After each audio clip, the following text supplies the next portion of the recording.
It was on Monday that Eunice first became a named storm, and by the time she arrived, she'd more than lived up to it. Approaching the UK, the storm underwent what meteorologists call explosive cyclogenesis, a sudden drop in pressure generating very high winds.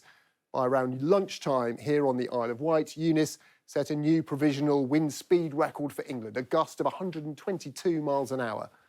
Was this and other extreme gusts caused by a so-called sting jet phenomenon, where rapidly cooling air further accelerates winds? That was key to intensifying storms like the Great Storm of 1987.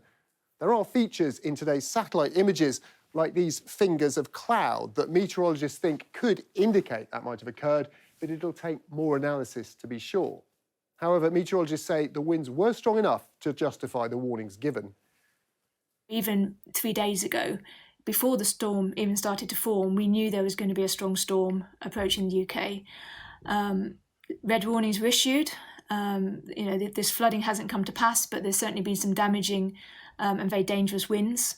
And if it hadn't been forecast, or if people hadn't taken the warning seriously, I think there's every expectation that the danger to people would have been a lot worse. The first of two red risk-to-life warnings for Eunice was for the southwest. Thankfully, the timings of high tide, high winds and low pressure didn't coincide to cause major flooding.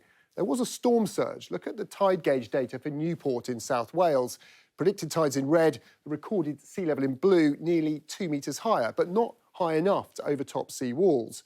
But the winds were severe enough. Eunice still a damaging and deadly storm as she moved into the second red zone of London and the southeast, and caused further disruption as she made her way north.